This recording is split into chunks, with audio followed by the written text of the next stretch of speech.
Assalamu alaikum dear students, welcome to the study guiders. Today we are solving miscellaneous exercise of chapter number 6. आज हम इसके MCQs को solve करेंगे।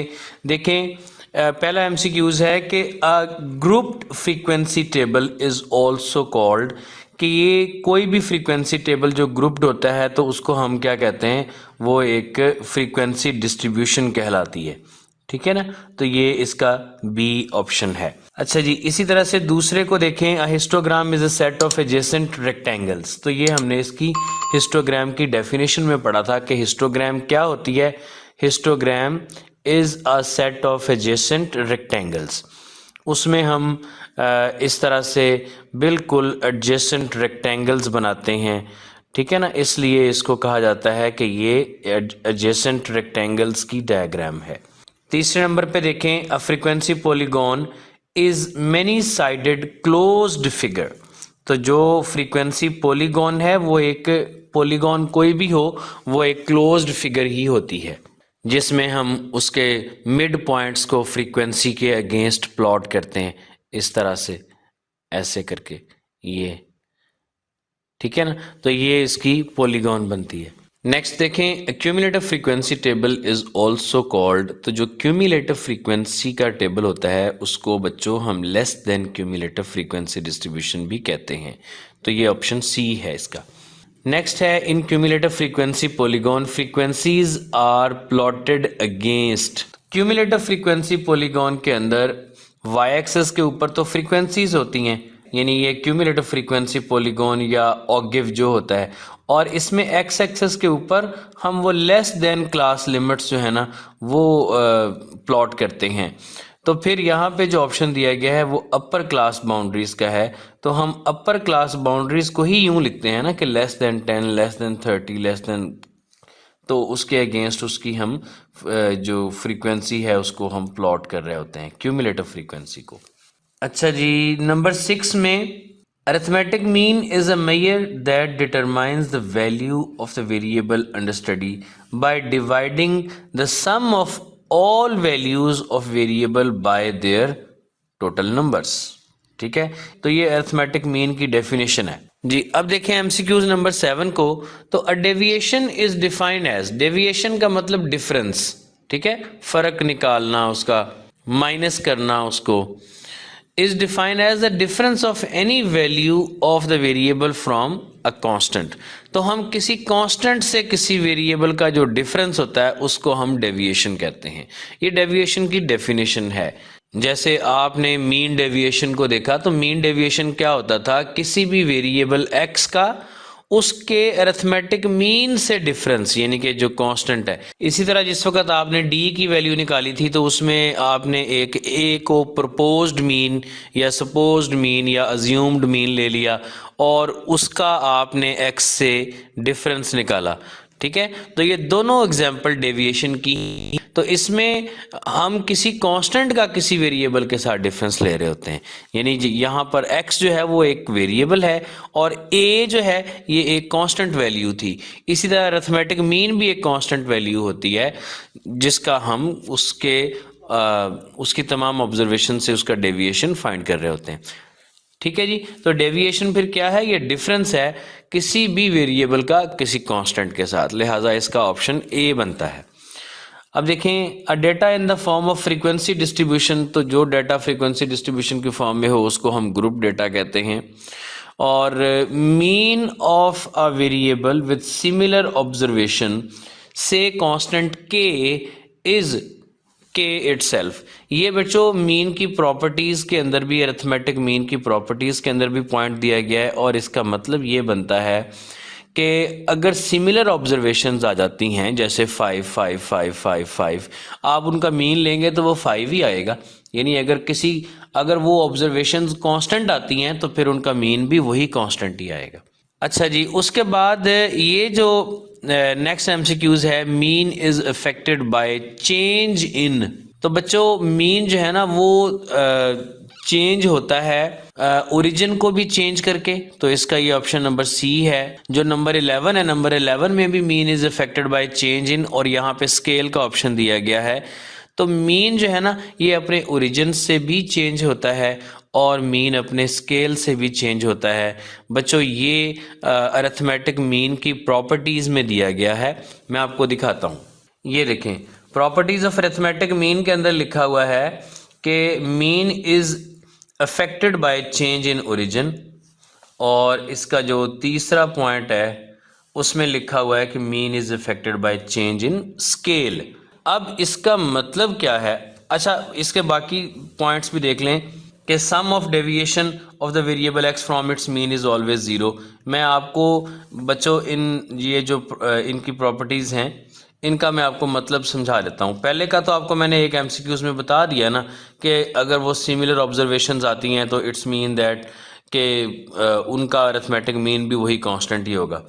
और अगर आप इसको समझना चाहते हैं कि ये mean is affected by change in origin या mean is affected by change in scale का क्या मतलब है, तो ये जिस वक्त हम डेटा को डायग्रामेटिक रिप्रेजेंटेशन से प्रेजेंट कर रहे होते हैं, ये उसमें इसको समझाया जा सकता है। आपकी क्लास के लिहाज से या आपके कोर्स के लिहाज से ये थोड़ी एडवांस है बात, आपके कोर्स में इस चीज़ का जिक्र बिल्कुल नहीं है, लेकिन मैं आपको एक छोटी सी एग्जांपल से थोड़ा सा बस इसको समझाने की कोशिश करता हूँ। देखिए बच्चे, यहाँ पे आप देख रहे होंगे कि ये एक इक्वेशन दी गई है और ये इक्वेशन मैंने यहाँ पे लिखी है y is equal to 2x + 5। अगर हम इस इक्वेशन के अगेंस्ट एक ग्राफ ड्रॉ करें, जैसा कि आप 9th क्लास में सीख चुके हैं, और हम इसको ये समझें कि इसमें जो x है ये हमारा अंडर स्टडी वेरिएबल है, जैसे यानी कि जो नंबर ऑफ ऑब्जर्वेशंस आती हैं उसको आप x कहते हैं, ये वैसा ही x है। ये प्लॉट किया गया है किसी एक ओरिजिन जिसको हमने 0 0 लिया, जो बिल्कुल दरमियान में लाई करता है, उसके लिहाज से, यानी ये वाला इसका जो पॉइंट आप जो 0 0 देख रहे हैं ये ओरिजिन है। अब ओरिजिन से मुराद ये है कि ये लाइन जहां पर y और x एक्सिस को इंटरसेक्ट कर रही है, यानी कि y और x इंटरसेप्ट जो हैं इनके ये पॉइंट्स हम चेंज कर दें तो देन इसको हम कहेंगे कि ये हमने इसका ओरिजिन चेंज किया। और ये हम चेंज कर सकते हैं किसी कांस्टेंट वैल्यू को इसमें ऐड करके। फॉर एग्जांपल अगर मैं यहाँ 5 की बजाय इसको मैं 7 कह देता हूँ, ठीक है, तो अब देखें ये पॉइंट्स पहले जो है वो 5 के साथ इंटरसेप्ट कर रहा था, अब देखें 5 के साथ कहाँ है, दोबारा देखें ये 5 के साथ है और ये 7 के साथ है, ठीक है। ये हमने बच्चे इसका चेंज किया ओरिजिन, तो ओरिजिन चेंज करने से मीन चेंज होता है। और इसके अलावा अगर आप ये देखना चाहते हैं स्केल को चेंज करने से क्या मुराद है, तो जो चीज़ जो कांस्टेंट x के साथ मल्टीप्लाई हो रहा है अगर आप उसको चेंज करेंगे, जैसे ये मैं x करता हूँ तो ये अब देखें लाइन जो है वो डिफ़र कर रही है। इसी तरह से अगर मैं 3x करता हूँ तो ये और डिफ़र कर रही है। अगर मैं इसको 5x करता हूँ तो ये और थोड़ी सी वर्टिकल हो जाएगी। अच्छा जी, तो जिन बच्चों को ये थोड़ा सा समझ आया, अभी तक इसको इतना ही डिस्कस किया जा सकता है, ज़्यादा डिस्कस करने के लिए ना बच्चों फिर वो और एडवांस चीज़ें आपको सिखानी होंगी। आप आई होप सो कि नेक्स्ट क्लासेस में अगर आप स्टैटिस्टिक्स को मेजर रखते हैं तो देन आप ये चीज़ें पढ़ेंगे। जिन बच्चों को ये लग रहा है कि पता नहीं ये सर क्या बताए जा रहे हैं, तो बच्चों देन आप इसके ये देख लें कि ये वाले जो MCQs हैं पेपर में तो ये आते हैं, तो ये MCQs यहाँ से बना है प्रॉपर्टीज़ ऑफ अरिथमेटिक मीन से। तो फिर ये भी sum of the deviation of variable x from its mean is always 0, ये तो बच्चों आपने देखा है जिस वक्त आप एक्सरसाइज 6.3 के क्वेश्चन सॉल्व करते हैं, उसमें आप जिस वक्त x माइनस एक्स बार यानी कि मीन डेविएशन फाइंड करते हैं तो आपने देखा होगा कि इसका सम जो है ना वो हमेशा 0 आता है। इसीलिए जिस वक्त हमने वेरिएंस फाइंड करना होता है ना, तो वो हम इसका समेशन, तो हम इसके समेशन को n पे डिवाइड नहीं करते बल्कि फिर हम इसके स्क्वायर को n पे डिवाइड करते हैं, इसीलिए उसको वेरिएंस कहते हैं और बाद में उसका स्क्वायर रूट लेके उसका स्टैंडर्ड डेविएशन निकालते हैं। तो इस कॉलम का सम आप देख लें जो आपने क्वेश्चन 6.3 के सॉल्व किए हैं या जो आपने मेरी वीडियोस देखी उनमें आपने देखा होगा कि ये मीन डेविएशन का जो सम है ये हमेशा 0 आता है। देखें इस चीज़ को यहाँ भी थोड़ा सा समझ लेते हैं कि जो समेशन ऑफ मीन डेविएशन है ये ऐसे भी क्वेश्चन पूछा जा सकता है। तो मैंने कहा चलो मैं आपको थोड़ा सा ये एक्सप्लेन कर देता हूँ कि जो समेशन ऑफ मीन डेविएशन है ये हमेशा कितना होता है, ये हमेशा 0 होता है। हम इसको प्रूव कर सकते हैं किस तरह से। लेट्स सपोज हम यहाँ पे एक x ले लेते हैं और कुछ डेटा इसका ले लेते हैं। लेट्स सपोज के हमारे पास ये है वैल्यूज 17, 18, 20, 22, 23। ये हमने एक डेटा ले लिया, ठीक है, जिसका सम जो है ना वो 100 है, और फिर इसका जो अरिथमेटिक मीन है वो 100 को 5 पे डिवाइड करके 20 आ जाएगा।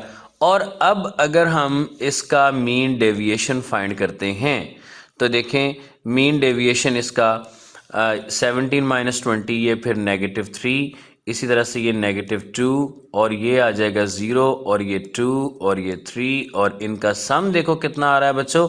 ये देखें ये -5 + 5 ये 0 आ रहा है, ठीक है ना।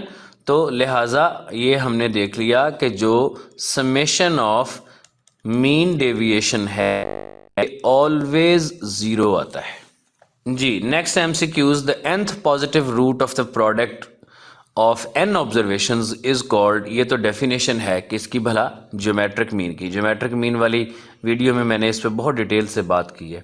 अगर आप इसको समझना चाहते हैं प्रॉपर्ली आप वो वीडियो ज़रूर देखें बच्चों।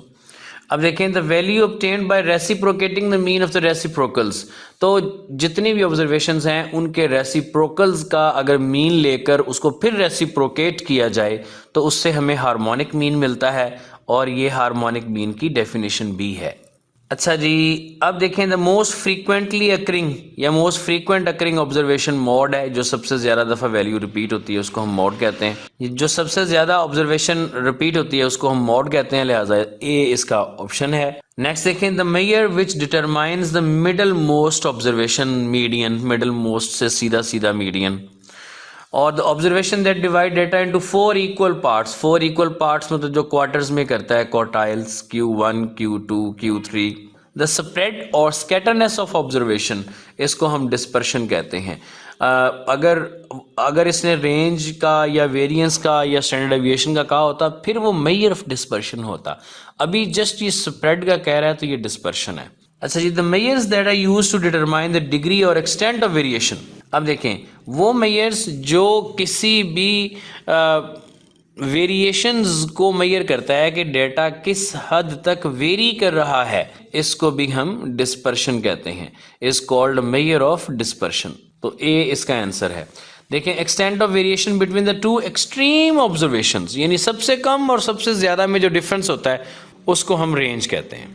The mean of the square deviation of n observations from their arithmetic mean is called, इसको हम वेरिएंस कहते हैं। अगर ये उसका स्क्वायर रूट होता, स्क्वायर रूट की बात की गई होती, फिर वो स्टैंडर्ड डेविएशन होता, ठीक है ना। और ये वेरिएंस की डेफिनेशन भी है वेरिएंस वाली वीडियो में, या जो मेजर ऑफ डिस्पर्शन वाली मेरी वीडियो है उसमें मैंने इस पर बहुत डिटेल से बात की है कि ये स्क्वायर्ड मीन डेविएशन का जो मीन है इससे क्या मुराद है। उसके बाद है the positive square root of the mean of the square deviation. ये दोबारा स्क्वायर डेविएशन का जो मीन है उसका पॉजिटिव रूट लिया गया है, तो बच्चों उसको हम स्टैंडर्ड डेविएशन कहते हैं। अच्छा, इस बुक में ही वैसे बच्चों बार बार ये पॉजिटिव स्क्वायर रूट की बात की गई है, अदरवाइज जो स्टैंडर्ड डेविएशन है बहुत सी स्टैटिस्टिक्स की बुक्स में उसको पॉजिटिव एंड नेगेटिव दोनों वैल्यूज के साथ कंसिडर किया जाता है, क्योंकि स्क्वायर रूट लेने से पॉजिटिव और नेगेटिव दोनों वैल्यूज आती हैं, ठीक है। और दोनों का ही देखा जाता है कि किसी मीन के राइट और लेफ्ट में स्कैटरनेस कितनी है। लेकिन जो आपकी बुक कह रही है आप उसी पे रहें, यहाँ पे पॉजिटिव स्क्वायर रूट को बाकायदा मेंशन किया जा रहा है, इसलिए स्टैंडर्ड डेविएशन के आंसर्स भी हमने सारे पॉजिटिव निकाले और उनकी नेगेटिव वैल्यूज को इग्नोर किया। तो यहाँ भी हम इसको इसी तरह से डिफाइन करेंगे, ठीक है बच्चों। ये MCQs हमने सॉल्व कर लिए। डेफिनेशंस पिछली सारी वीडियोस में मैं डिस्कस करता ही रहा हूँ। आई होप सो कि आपने तो उनके निशानात भी लगा लिए होंगे अगर आपने सारी वीडियोस मेरी देखी हुई हैं तो। नहीं तो आप इसको बुक से देख सकते हैं, कोई इतना इशू नहीं है। इजी सी डेफिनेशंस हैं, सीधी बुक से आपको मिल जाएंगी। और अगर आप इन चीज़ों को समझना चाहते हैं तो देन पिछली जो वीडियोस हैं इस चैप्टर की आप कॉन्टीन्यूसली देखें। मैंने डिटेल से सारे कॉन्सेप्ट्स डिस्कस किए हैं, कोई नहीं छोड़ा, और ना ही आइंदा कोई कॉन्सेप्ट किसी भी चैप्टर का इंशाल्लाह छोड़ा जाएगा, ठीक है बच्चों। तो चैप्टर नंबर 6 फिनिश हो गया। मुझे आप कमेंट्स में बताइएगा कि ये चैप्टर आपको कैसा लगा और मेरे से पढ़ के आपको इसकी कितनी समझ आ रही है। अगर आपको लगता है कि मुझे अपने मेथड को और ज़्यादा अच्छा बनाने की ज़रूरत है तो मुझे ज़रूर बताइएगा। आपके फीडबैक का वेट करूँगा ताकि मैं अपनी आने वाली वीडियोस को और अच्छा बना सकूँ। ठीक है बच्चों, तो फिर मिलते हैं चैप्टर नंबर 7 के सॉल्यूशन के साथ। अपना रखिएगा बहुत सा ख्याल और हमारे चैनल का भी। अल्लाह हाफ़िज़।